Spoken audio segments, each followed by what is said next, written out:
नेता प्रतिपक्ष तेजस्वी यादव की तरफ से भारतीय जनता पार्टी पर तंज कसते हुए कहा गया कि आखिरकार भारतीय जनता पार्टी के पास मुख्यमंत्री का चेहरा है ही कहां। तो भारतीय जनता पार्टी की तरफ से बता दिया गया है कि पार्टी में कौन से लोग मुख्यमंत्री बनने के लायक हैं। तो कहा जा रहा है कि जिस प्रकार से जदयू पर दबाव बनाया जा रहा है, यह उसी कड़ी में एक और कदम है।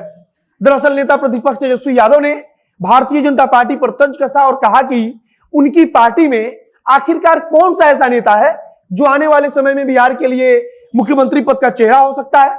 तेजस्वी यादव की तरफ से कहा गया कि इनके पास कोई योग्य ऐसा चेहरा ही नहीं है जो मुख्यमंत्री बन सकता है। लेकिन अब भारतीय जनता पार्टी के प्रवक्ता सामने आते हैं और वे जवाब तो राजद को देते हैं, लेकिन भारतीय जनता पार्टी और जनता दल यूनाइटेड के बीच का जो तो गठबंधन है उसके अंदर भी चर्चा शुरू हो जाती है। चर्चा इस बात की भी चल रही है कि भारतीय जनता पार्टी जिस प्रकार से मुख्यमंत्री नीतीश कुमार पर दबाव बना रही है, यह उसी कड़ी में एक और कदम है तथा भाजपा सिर्फ राजद को नहीं बल्कि जदयू को भी बताना चाहती है कि उसके पास मुख्यमंत्री की कुर्सी पर बैठने लायक चेहरा मौजूद है। अब नमस्कार, मेरा नाम है मोहित कुमार सिंह और आप देख रहे हैं हमारा विशेष कार्यक्रम एक्सप्लेनर।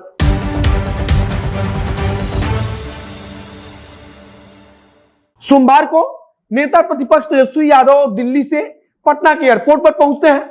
पटना में उतरकर तेजस्वी यादव की तरफ से जब मीडिया कर्मियों से सवाल पूछा गया तो उन्होंने कह दिया कि भाजपा के पास आखिरकार मुख्यमंत्री बनने के लायक चेहरा कौन है।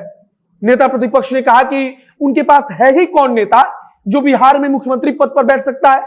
मतलब कि तेजस्वी यादव ने एक प्रकार से भाजपा के नेतृत्व पर सवाल उठाया कि उनके पास तो कोई ऐसा करिश्माई चेहरा ही नहीं है जो भविष्य में भी भारतीय जनता पार्टी की तरफ से मुख्यमंत्री की कुर्सी पर बैठ सकता है और राज्य की सत्ता को संभाल सकता है। जब राजद की तरफ से यानी कि नेता प्रतिपक्ष की तरफ से यह सवाल उठाया गया तो जाहिर सी बात थी कि भारतीय जनता पार्टी की तरफ से इसका जवाब दिया ही जाना था। भारतीय जनता पार्टी ने अब इसका जवाब दिया और भारतीय जनता पार्टी की प्रवक्ता ने जवाब देते हुए कहा कि आखिरकार केंद्रीय मंत्री नित्यानंद राय में कौन सी कमी है। नित्यानंद राय को लेकर उन्होंने कहा कि नित्यानंद राय तो मुख्यमंत्री पद के लायक है और वे मुख्यमंत्री की कुर्सी पर बैठ सकते हैं और राज्य की सत्ता को चला सकते हैं। अब यहां गौर करने वाली बात यह है कि केंद्रीय गृह राज्य मंत्री नित्यानंद राय को लेकर चर्चा कई दिन पहले से चल रही है कि अगर भारतीय जनता पार्टी के पास मुख्यमंत्री बनाने का मौका आता है, अगर भारतीय जनता पार्टी का कोई नेता मुख्यमंत्री बनता है तो उसमें सबसे आगे उस रेस में नित्यानंद राय रहेंगे। और एक प्रकार से भारतीय जनता पार्टी के प्रवक्ता ने नित्यानंद राय का नाम लेकर जदयू को भी एक प्रकार से हैरत में डाल दिया, क्योंकि जदयू अब इस बात से निश्चिंत थी कि नीतीश कुमार मुख्यमंत्री का पद नहीं छोड़ने वाले हैं। लेकिन भाजपा की तरफ से जब कहा गया कि नित्यानंद राय मुख्यमंत्री पद के लिए बेहतर है, मुख्यमंत्री पद के लिए योग्य है, तब से इस बात की चर्चा चल रही है कि भले ही जवाब तेजस्वी यादव को दिया गया हो, भले ही भाजपा ने जवाब राष्ट्रीय जनता दल के नेताओं को दिया हो, लेकिन इसका संदेश जदयू के पास भी पहुंचा है। बाकायदा भारतीय जनता पार्टी के प्रवक्ता ने बताया कि लोकसभा चुनाव के समय जब नित्यानंद राय बिहार में भाजपा का नेतृत्व कर रहे थे तब पार्टी ने 39 सीट जीत ली थी। मतलब कि उन्होंने एक प्रकार से नित्यानंद राय की काबिलियत को बताया कि बिहार में 40 लोकसभा की सीट है और उसमें से नित्यानंद राय 39 सीट पर जीत दर्ज करा सकते हैं अगर अपने पार्टी को, तो फिर क्या उनके अंदर काबिलियत नहीं है कि वे मुख्यमंत्री पद की कुर्सी संभाल सकते हैं। इसके अलावा भारतीय जनता पार्टी के प्रवक्ता ने भारतीय जनता पार्टी के मौजूदा प्रदेश अध्यक्ष संजय जायसवाल का नाम भी लिया और कहा कि याद रखा जाना चाहिए कि भारत में आयुष्मान योजना जो लागू है वह इसी संजय जायसवाल के कारण लागू हुआ है। भारतीय जनता पार्टी के प्रवक्ता ने एक प्रकार से बताया कि संजय जायसवाल के अंदर भी वह क्षमता है कि वह बिहार का नेतृत्व कर सकते हैं और बिहार में मुख्यमंत्री पद की कुर्सी को संभाल सकते हैं। मतलब कि भारतीय जनता पार्टी की तरफ से यह गिनाया जा रहा है कि आखिरकार उसके पास कौन कौन से ऐसे करिश्माई चेहरे हैं जो बिहार में मुख्यमंत्री की कुर्सी को संभाल सकते हैं और सत्ता को अच्छे तरीके से चला सकते हैं।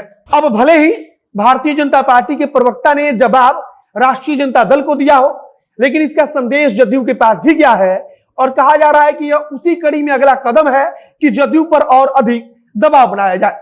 मतलब कि कुल मिलाकर अब जो भाजपा के प्रवक्ता ने कहा है कि हमारे पास चेहरे की कमी नहीं है, उन्होंने बाकायदा चेहरा गिना दिया है। और अगर गौर करने वाली बात है कि नित्यानंद राय का नाम काफी पहले से चल रहा है और अब जदयू की टेंशन भी बढ़ रही है। कहा जा रहा है कि जदयू के अंदर भी इस बात को लेकर बेचैनी बढ़ रही है कि भारतीय जनता पार्टी अंदर खाने इस तैयारी में लगी है कि अगर नीतीश कुमार कुर्सी छोड़ते हैं तो उनकी तरफ से कौन से नेता को मुख्यमंत्री की कुर्सी पर बिठाया जाएगा। और शायद उसी कड़ी में अगला कदम है कि अब भारतीय जनता पार्टी के प्रवक्ता खुलकर अपनी पार्टी के नेताओं का नाम गिना रहे हैं कि ये नेता बिहार में भारतीय जनता पार्टी की तरफ से मुख्यमंत्री का चेहरा बन सकते हैं, मुख्यमंत्री की कुर्सी को संभाल सकते हैं। बाकी अभी तक जदयू की तरफ से कोई प्रतिक्रिया नहीं आई है। जदयू के नेताओं की तरफ से अगर कोई प्रतिक्रिया आएगी तो उसे हम आप तक पहुंचाएंगे। बाकी आप क्या सोचते हैं कि भाजपा और जदयू के बीच क्या कुछ चल रहा है, उसे कमेंट बॉक्स में लिखकर बताइएगा। इस वीडियो को हम यहीं समाप्त करते हैं। अगर फेसबुक पर देख रहे हैं तो पेज को लाइक कर लीजिए तथा अगर यूट्यूब पर देख रहे हैं तो चैनल को भी सब्सक्राइब कर लीजिए। मिलते हैं फिर बहुत जल्द अगले वीडियो में। कैमरे पीछे खड़े ओम प्रकाश और मैं मोहित कुमार सिंह। बहुत बहुत धन्यवाद।